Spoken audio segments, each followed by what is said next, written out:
Welcome back. In today's episode, I have a really special and unique guest speaker. Her name is Tracy Goodwin, who is the owner of Captivate the Room and the creator of The Psychology of the Voice. She's taught thousands of celebrities, professionals, entrepreneurs, and even Supreme Court justices on how to transform their lives and the lives of their listeners with their voice by stepping into the power of their natural voice, their authentic voice, so that they can amplify their authority and captivate the room. Tracy's unique approach, the psychology of the voice, gets to the core of limiting voice habits and transforms voices from the inside out. So a little backstory. I've always been a part of several business mentorships, and that's actually how I got introduced to Tracy for the first time ever. She was a guest speaker for a bonus training for one of my mentors. Actually, two of them had her in their groups on separate times. And I was always really fascinated by her niche, the fact that she's a voice coach and that she can pick up all of these seemingly small things in our voice and begin to really uncover the root issue of what's holding us back from sounding like an expert and authority in our field. Why this is so important is because now she has data, which she talks about in this episode, that really confirms how important it is to not only use your voice, but what's actually being translated to the listener, whether that's a prospect, whether that's a client, whether it's a family member, your relationship, your partner. We use our voice as a tool to express ourselves, to delegate, to manage, to give advice, to share, to connect when you really think about it. And so our voice is so powerful, especially when we're using it in social media to market, to establish authority, when we're doing our consultations and we're talking to a potential client and we're talking about money and investment points and how the session works and healing times and what to expect and managing expectations. There are so many things that we do with our voice. And so what I love about Tracy is she deep dives into the psychology of the voice and these masks that we aren't even conscious of that we do to protect our voice from something that stems in our lives before the age of 2. And because of that instance or circumstance, there's, I think, about 6 or 7 layers of voice masks. And she doesn't dive too much into all the different masks, but I will say that if you are interested after listening to this episode, depending on what time you're listening to this, she's actually hosting a live training on December 19th of 2023, and it's completely free. She'll be having a few people from the audience and having hot seats so that she can begin to show you all the things that you're not even consciously doing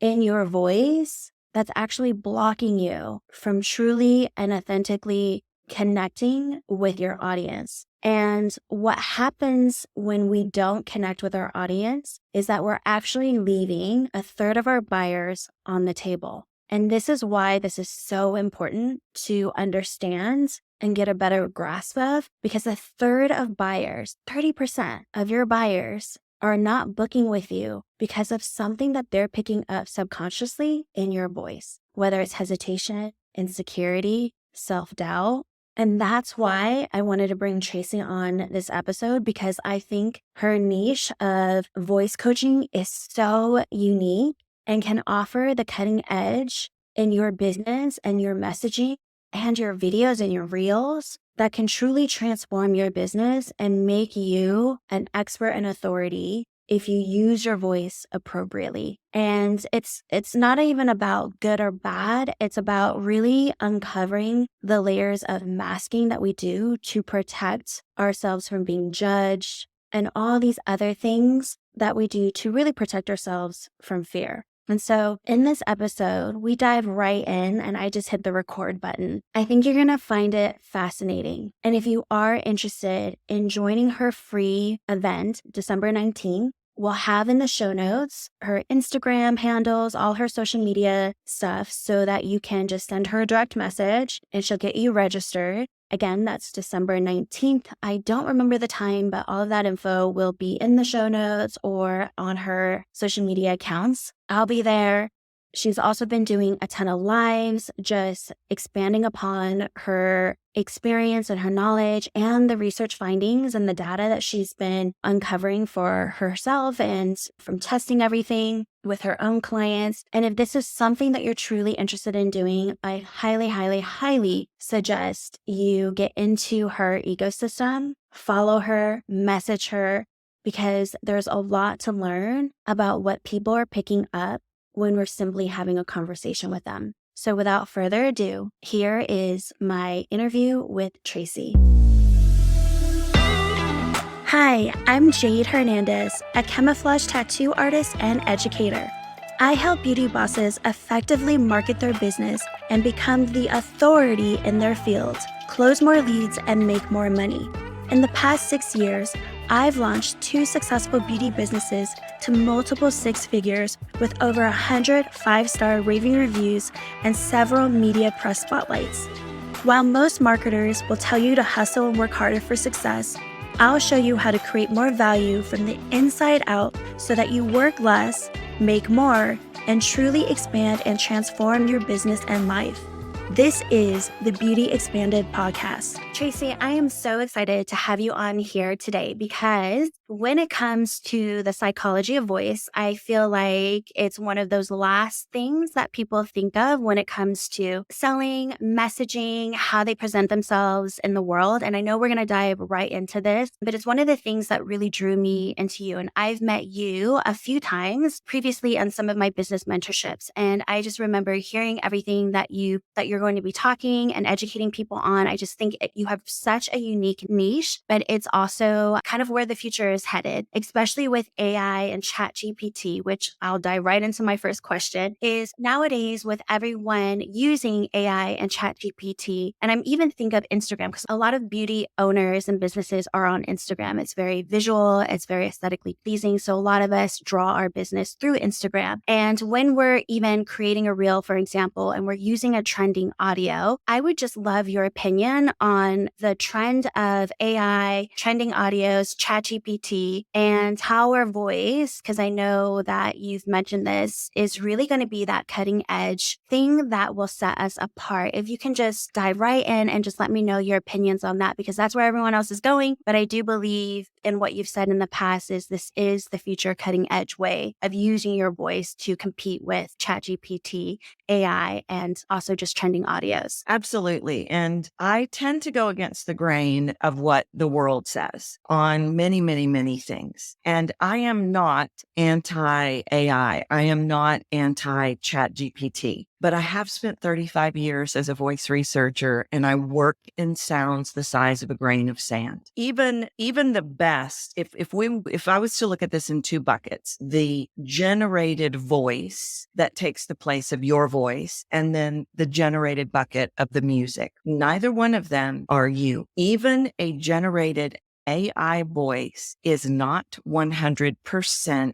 full of the nuances that represent you. And my body of work, Psychology of the Voice, is all about what is happening in our subconscious to create the sound. But in relation to this question that you've asked me is about how the sound is being processed in the subconscious of the listener. So little bitty nuances like my voice will let you in to connect with me, or it won't. It won't right now because I'm not allowing it to. Those are some of the tiny differences between AI generated or sound generated versus the real voice. And I just finished a research study, and I'll go ahead and spill the beans that the most critical thing that we have to be able to do vocally is within 3 seconds, our people have to be able to connect with us. So we can look at the music. I don't have a problem with that. I know that's really popular, and I think you can have some of that. But I think if you do not have some type of content where I can really hear your voice, it is going to cost you a percentage of your sales, because we're in a real paradigm shift. We've always worked under know, like, and trust and all these things. And all of that is not the way we're going to work moving forward. So I have to really be able to know who you are. And the only way I can do that is if I hear your voice. Does that answer the question? Or do you want me to? I can keep going.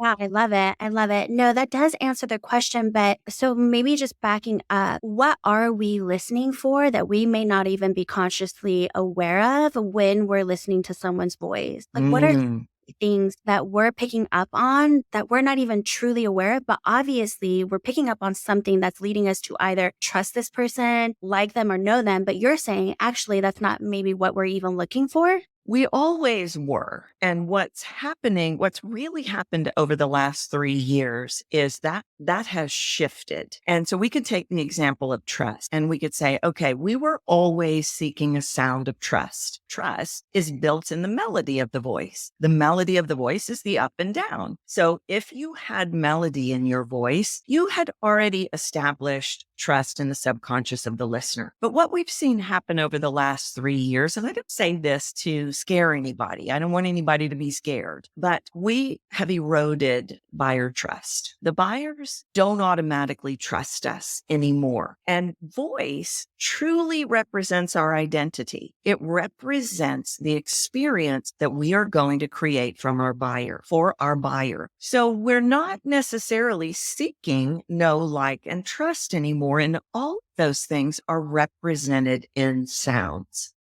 We're seeking now more than ever is connection, and connection is literally a sound. So if you can listen to the way I'm talking to you right now, this is the way I would talk to you. This is the way I talked to you when I met you live. This is who I am and how I talk to you. But let's say I decided maybe you didn't like me, or I didn't know maybe I thought I was bothering you. And so I've changed how I sound, but can you feel the barrier that comes down between us? Yeah, so absolutely. Consciously, the buyer's not going, hold on a minute, but subconsciously they're going, I don't know if I can get in. Yeah. So that's the major thing. But another major thing is, I'm going to call it authenticity, and I'm going to call it the experience of you. We throw around the term authenticity, and a lot of times it's like, okay, but what does that mean? What it means is I know who you are, and your voice tells me who you are. Your voice tells me you get me. Your voice tells me through tiny sounds, you're not going to judge me. Your voice gives me all those clues. And that's what people are seeking. They are still going to invest, but they are going to invest in someone they can connect with and someone they know what the experience they will have with that person is. If I become a highly trained professional researcher, now you don't hear the nuances of who I am because I've got my researcher voice on. See, that's not going to work anymore. And those are things that we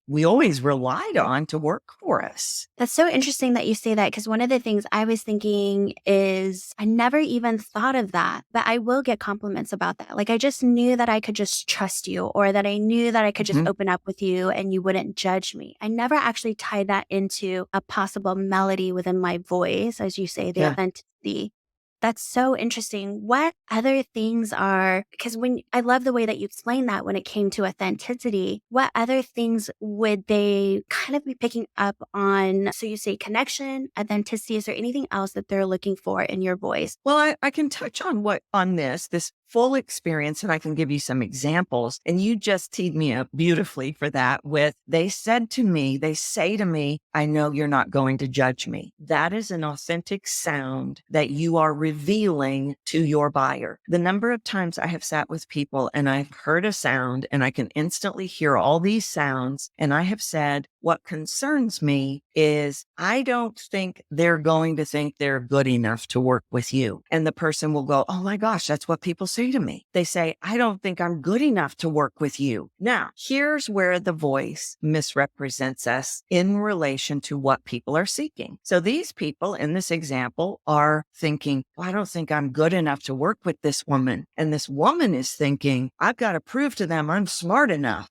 And sound is interpreted by the listener. And so this is in that authenticity bucket. what are all the shades of you? And we can't really get to these shades because they're in the 7th layer of sound and they're covered up with 6 other layers of all our insecurities. Things like voice masks, things like the stories I believe in my head that you are thinking about me. But people are listening to know that you've been where they've been. That's a perfect example. Let's say we're on the other side. I'm on the other side. I was silenced as a child. I didn't get to use my voice. As a result of that, I had catastrophic things happen to me. I'm on the other side of that now. But if you're my ideal client, you need to know, you need to hear in my voice. I didn't always have this level of confidence in my voice. Now I do, because what that says to you is I've been where you've been and I can get you where you want to go. So all the experience, I use a little bit of a funny analogy. I tell people if I were going to hire a health coach, I would be seeking certain sounds. And this is actually a research study I did. I am not hiring anybody that's going to yell at me. Militaristic, hardcore. Nope, that's not my person. If I hear that sound, that's not my person. But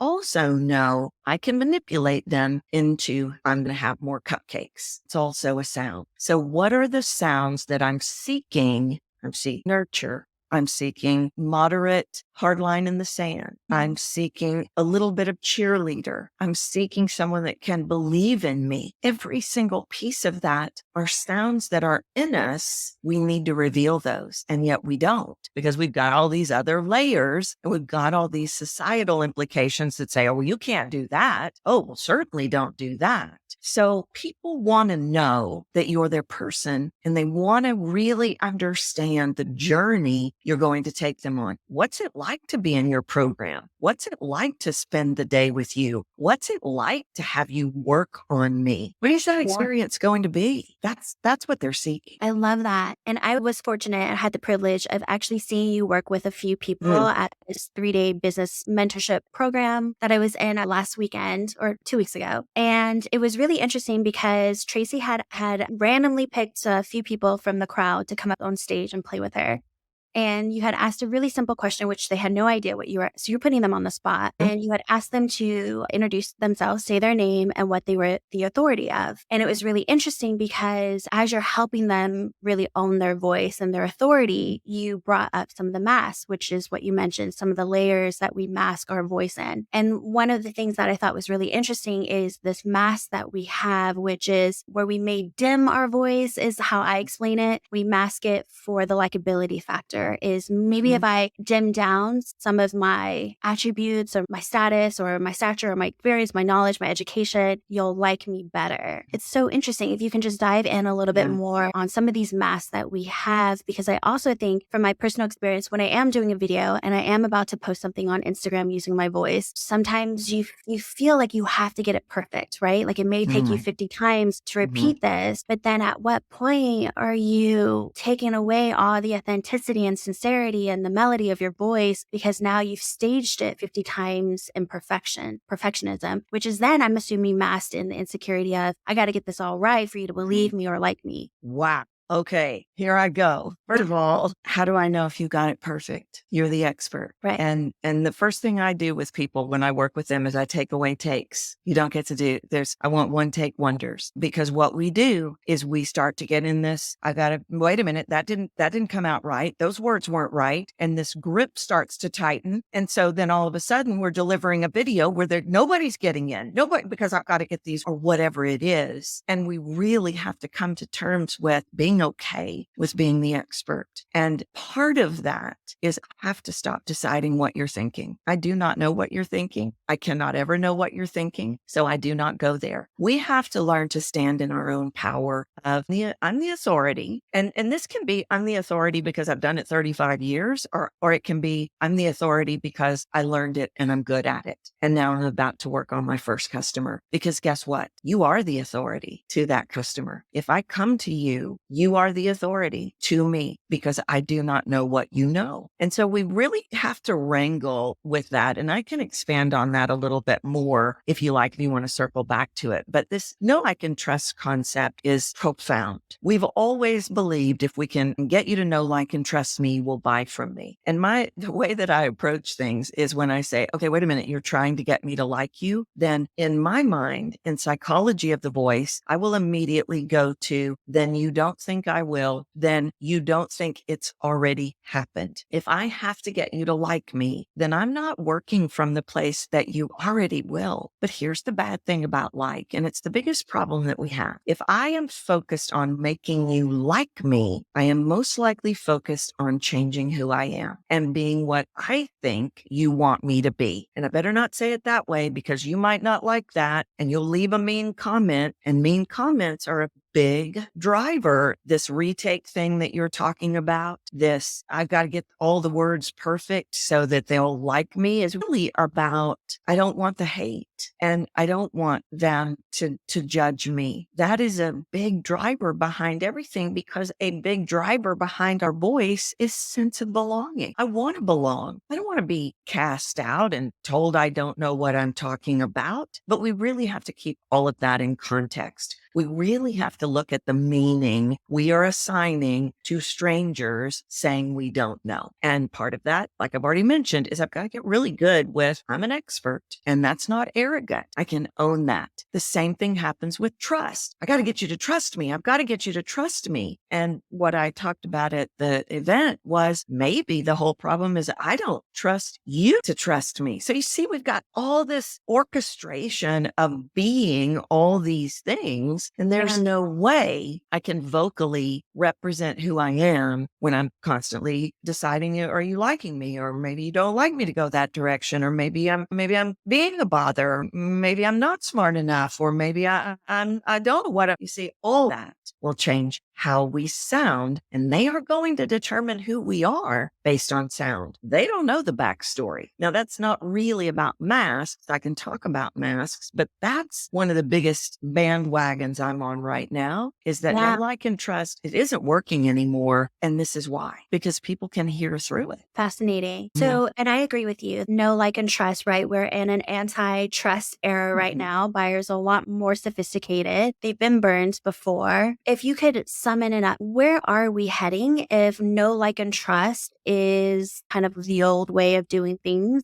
Where is the sophisticated market kind of going towards? Where do you think? This circles all the way back to the first question, which is they've got to know who you are. Connection and authenticity. This study that I just did, I did the study because I believe it's important that what I say, I can quantify. Anything I say to you, you can say, I want to see the data. And I'll go, okay, I've got it. Or I can right now tell you what's behind it. And that's part of why we're not living in this trust space anymore, is because people have felt like I've got to say it. Well, I've got to be it. They're not going to like just me. Surely I'm not enough. So I've got to maybe expand on this, or maybe I have to pretend like I know more, even though what I knew to begin with was already enough. So people are seeking connection, trust, buying, and when do they intersect is what I studied. How many seconds before I trust you vocally? How many seconds before I decide I will buy from you based on what I hear in your voice? And where do those two intersect? They didn't intersect. Trust,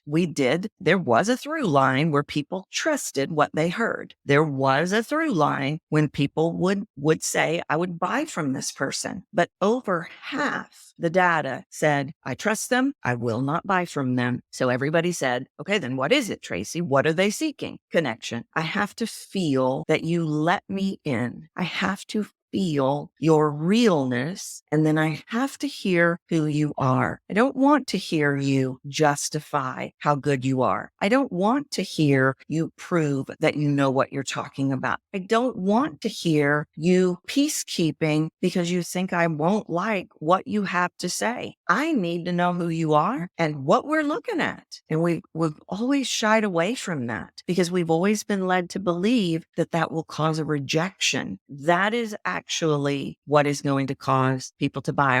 I had a group earlier today, and one of the girls was at that conference with us. And she said, I said a couple of things at the conference. I was asked to speak, I was asked to speak up, and I just didn't hide behind any masks. And I have so many people reaching out to work with me, but yet we're so afraid. We think if I just show up and say, Judy, that's not going to look good, but I know what will, that's going to reject us. That is what they are desperately seeking. And that is when they will buy. When they know you are shooting straight with me, I know where I stand with you. I know exactly what I'm getting with you when I buy from you. And the truth is, we are buying you. Your skill is amazing. My concept's unique. But really, at the end of the day, people are buying me. Do they like the experience that I'm going to create for them? And I think it would be the same with your audience. Would you agree? Yeah, absolutely. Yeah. Now, what if you haven't really taken the time to really get to know yourself? What would you say that that's even a thing? Because I've done a lot of personal development all through the years, and I do feel like I have this intimacy within myself. Therefore, I can create that space for someone else. But what if someone isn't really comfortable with who they are, which I would say is maybe a majority of people?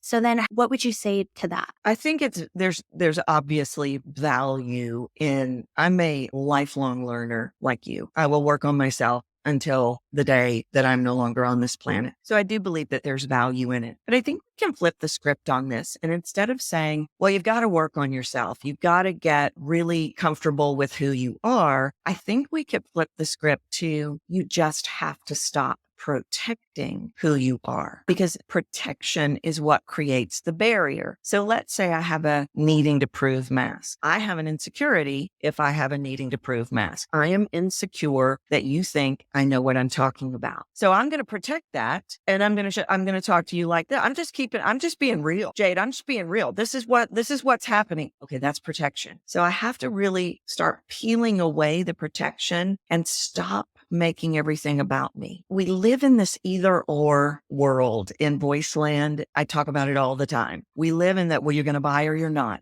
Well, you like me or you don't. So I've got to be this and I can't be that. Disagree with that vehemently, because I think that takes us away from being right where we need to be. And so I can look at it and I can go, oh, whoa, I'm being defensive. Maybe that person is just not, maybe they're not attacking me. Maybe I'm worried about my own insecurity. Let me get comfortable in the uncomfortable of this moment. And I don't think we even have to completely eradicate uncomfortable, but I think part of the road to authenticity is being able to, in our head, say, oh, I am really not liking this moment, and I'm going to stay in it because I don't want to start piling up the layers that keep people out. So let me be open to hear what you have to say. And man, I'm hating it. I am really hating this because I'm so uncomfortable, but I'm willing to go to that place. And sometimes my very first coach, one of my favorite things she ever taught me, I was in my 20s, and boy, I was a firecracker then. And she asked me to do something and I'm like, I'm not doing that. And she said, well, would you be willing to consider to do it? And I went, no. And she said, would you be willing to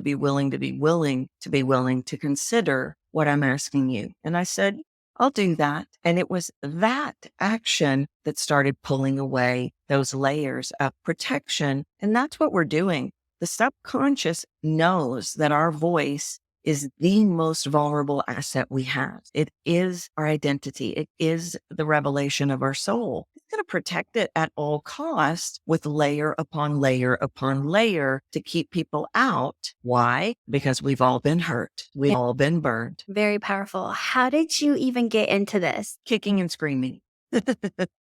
Is what I say. I knew that I could hear layers of sound. I knew I was gifted with my own voice and in helping others. But because of the way I was raised, I could not fathom that I was supposed to be a voice coach. And opportunities kept showing up. This was Yellow Pages days. People kept finding me. Companies kept hiring me. I was a theater director. I directed plays all over the world. My actors got voice awards. So one day I finally got it. And I committed full time, but I was still primarily focused on accents, taking accents away from business people. We used to do that 30 years ago, teaching actors dialects, and I was teaching technique, and I hated it. I was teaching people things like slow down, speak up, but they weren't getting results. And I could hear in my head, no, what's happening is her sister yelled at her when she was little and it shut her down. I could hear it all. And so I started doing research on it. Is what I hear, what's happening, what is really going on here. And through my accent work, I figured out that the subconscious actually calls the shots on how we use our voice, because I was fascinated with dialects. Why do the Irish sound Irish and I sound Texan? I want to sound Irish. They sound really cool. And what I discovered was the Irish baby hears the Irish parents. The subconscious brings that information in, tells the muscles of the face how to create the Irish dialect. All I have to do is shift my face and I can become Irish. And then I have sense of belonging. And I thought, is there more? And in that, is there more? And starting to really look at the professionals that were sitting in front of me, I discovered this concept that I now call psychology of the voice. And I've been obsessed with it ever since. It's always a new research study. It's always a new concept, a new principle. I knew I could hear things and help people unravel their psychology of the voice. But it was the day that I figured out I can tell people how they're being processed in the subconscious of their listener, that everything changed. And that becomes really what you've seen me do, where I say, do you think you're bothering them? Because I hear it in your voice. And then the person will say, yeah, well, I don't want to bother them. I don't want to ask them. I get, okay, you just lost the sale. So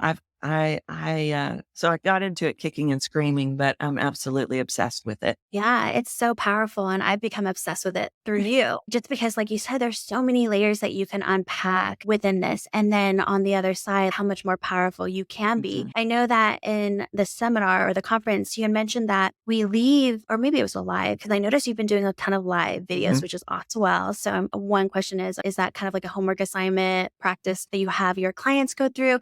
And then the other thing is that I know you mentioned that research shows that we're leaving about a third of buyers on the table because of the sounds of our voice. That's right. It's a lot. It's 30% of your sales. 100% based on sound of voice. It was about, I don't know, but maybe 10 years ago, I noticed that a lot of people in my sphere were saying they couldn't listen to this one particular podcaster. And I thought, I can't listen to him either. I wonder why. So there I go to the research. I will always create research around it. And what I discovered was we all have a sound aversion. My aversion is loud. It might be soft. It might be slow. It could even be something like vocal fry or bro talk or lilting up, turning everything into a question could be someone's aversion. And what was happening with this particular man, because all of the people that said to me that they couldn't listen to him wanted to work with him. He was playing one note. He was playing only that note. So a third of your buyer can't hear your note.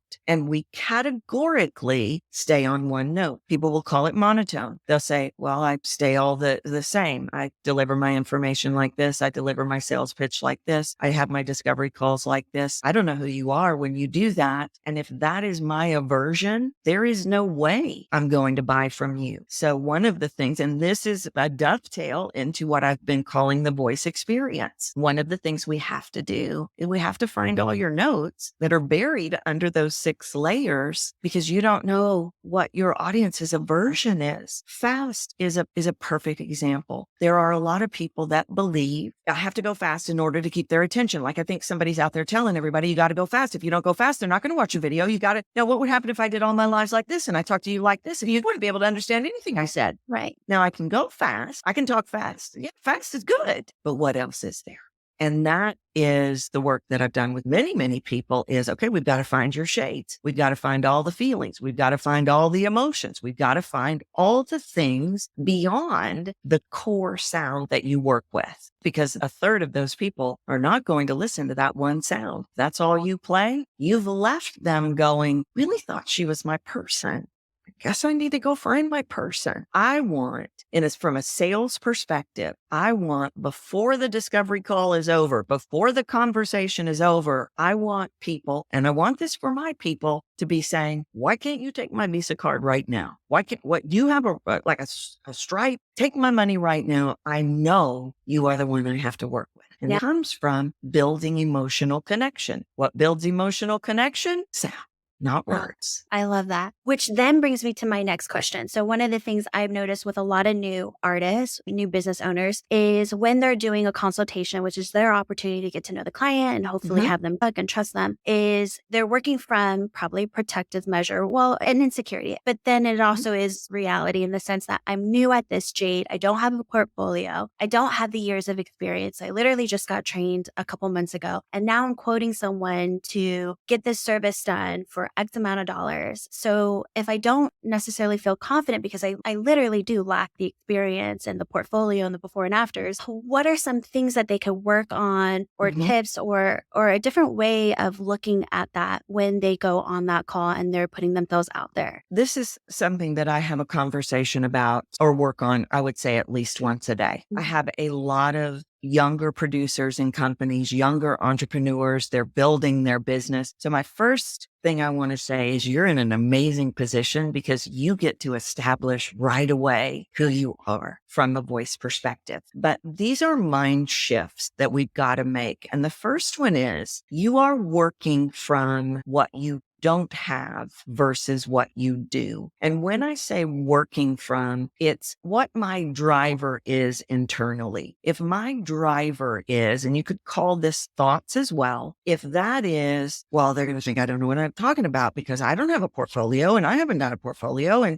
And they're probably thinking, well, why did I even have a conversation with her? And I don't even know when I'm going to get a portfolio. Okay, all of that is what you don't have. And that's not a good place to work from. Sure, it's going to be easier when you've done this forever and when you have this beautiful portfolio of all this amazing work. But right now, don't speak from the place of what you don't have. What do you have? And I don't want you to get literal on this. I don't want you to think, okay, I've got to tell them I went to school here and I did this there. Sure, you can do that, but it is that internal driver that says, okay, I don't have all those things over there, but I'm working from that right now. I'm working from passion, the knowledge that I do have, because here's the thing, the knowledge you have far outweighs the knowledge I have on the topic. And so you become the expert in where you are right now. If I have an entire sales call with you braced that you are going to ask to see my portfolio, I am going to lose that sale because what you're going to hear in my voice is insecurity, lack of buy-in, fear, all these things. So I have to say to myself, you know what? They could ask for my portfolio. And when it happens, I'll deal with it then. But right now, I want to talk from this place of passion and ownership and what knowledge I do have. And when we're right here in that part of the conversation, now I can take ownership and authority of this bucket because I know this is mine. And that's what you saw me do live. Those people came up on stage. I do not know them. I randomly picked them. We randomly picked them. Some of them I think have been in business for a while. Some of them, maybe not as much. I really don't know. But none of them were working from what they had right now. They were working from, oh, they're going to think I don't know enough. Or, oh, they're going to think, well, who is she to be standing up there on this thing?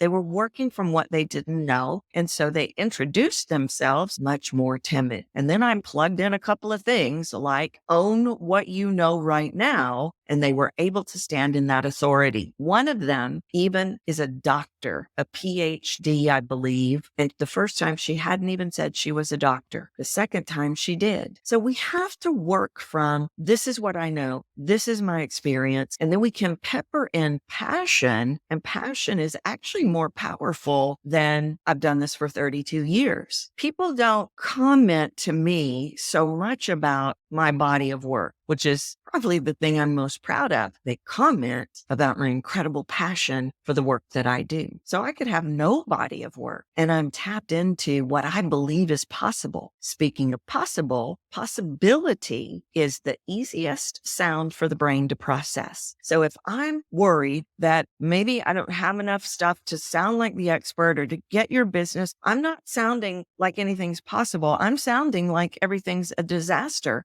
But if I move into that place of possibility, oh my goodness, this would be amazing for you. What I can do for you, that completely changes the brain game of the listener. So interesting. I love it. Well, I want to be respectful of your time, Tracy. I know that you are doing one more live. I'm hoping to have this actually at them live before your next live event. So it's December 19th, The right? 19th, I am doing free live training. I'll do hot seat coaching, kind of like what you saw me do out there at the event. Yes. And then how else can people work with you if this is something that they know that they want to fix? Like for me, I'd be so curious to see how I mask my voice. Because I think some of the things that you've mentioned, I'm like, because in the beginning of my career, I really didn't have anyone ever ask me for my portfolio. And I was a brand new artist, didn't have any before and afters. So luckily, I probably sold them on my passion, right? The possibility. Yeah. So there's a lot of things where I'm like, I wasn't even aware, but somehow I just was doing. But then I know that there's probably a lot of things, if I think about my childhood, the psychology of my voice, there's probably a lot of things that I'm doing masking that I'm not even aware of. But how does someone go about working with you? What kind of programs do you offer if this is something that they would like to work on next year? Yeah. And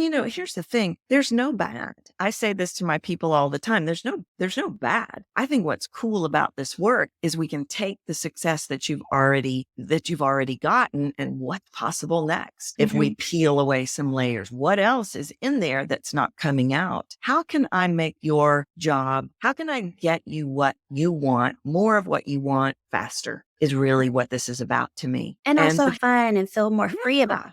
Free. Let go of the internal freedom. Right. Lots of what other people are going to judge you on or whatever the case may be. Like that allows for so much more freedom and play to have fun again, creating content. That's right. And that's really why I do the work. I mean, I can make you sound great and you can make more money, but people struggle. People are suffering. If you're doing a lot of takes, if you're worried about my judgment, if you're afraid you're not going to get the sale, we need to eradicate all that because it doesn't have to be that way. So I am Captivate the Room on all the socials except for LinkedIn. I'm Tracy Goodwin and on captivatetheroom.com. That's where you can find out more about me as well. I do a 4-month group coaching program that I absolutely love and completely pour into. That is my main program. I offer a few different things here and there. I have a 1-day live virtual event that I'm doing in January. So I will do different things along the way, but my main program is that 4 months Captivate the Room program. And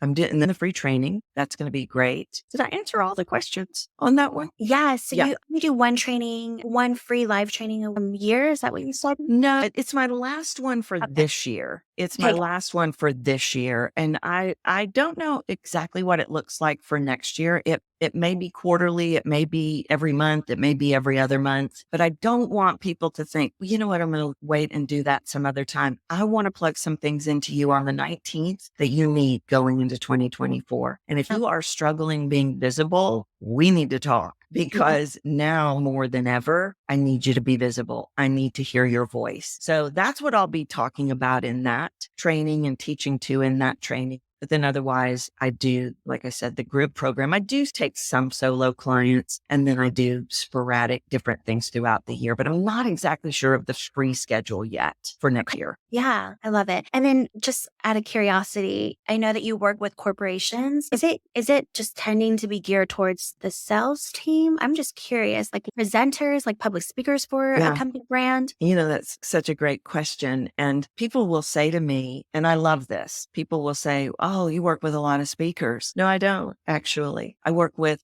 people that want to make a bigger impact in their day-to-day. They want to make more sales. They want to have more impact. They want their message heard. So I do work with sales teams, but that is not my primary groups that I work with in companies. I work with a lot of mid-level managers, a lot of people that are hiding behind professional masks or certain voice masks, people that struggle with conflict, people that are having a really hard time having their message heard. And these are successful people. All of my people are very successful. They just want it to be easier. They don't want to struggle and spend 3 days thinking about, oh my goodness, I've got to tell Bob that he can't have time off. No, you shouldn't be doing that. Now, I do work with sales teams and I am really excited about the results that they get, but voice is voice. Do my people go on and speak? Sure. Do I help them with that if they want me to? Sure. But I think that's one of the paradigms that's shifting, that, oh, speakers need this, or, oh, actors need this. No, everybody has a prison called psychology of the voice that they have been trapped in since probably before they were 2. So that means everybody can have more ease, can make a bigger impact, can get more of what they want, have a better following, and make more money simply by shifting sounds in their voice. Amazing. It sounds doable. Yeah, it is. And fast. It really is fast. 4 months to eradicate, unearth and unmask things we started putting in place before we were 2. Our first mask we put in place before we were 2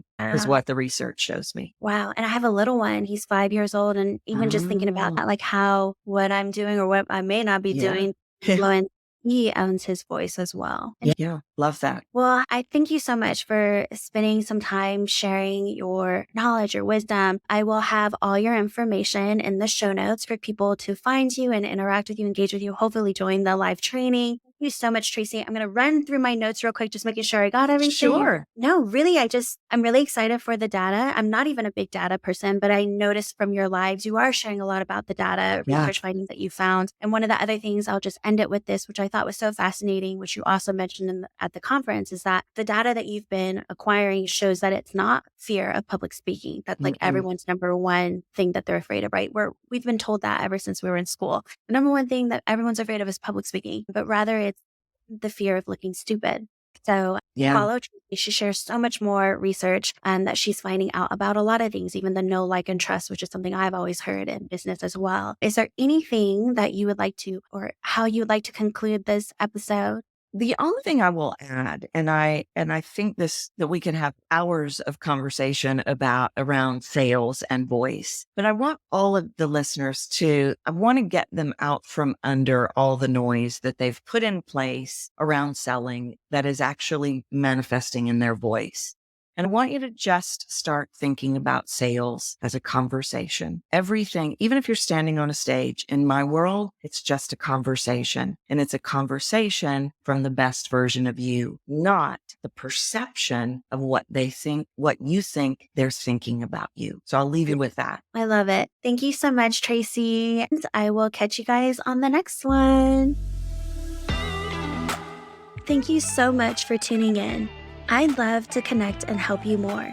If you have a question you'd like for me to answer, please send it to jade@studioconceal.com. That's JAYD@studioconceal.com, and I might highlight it on my podcast.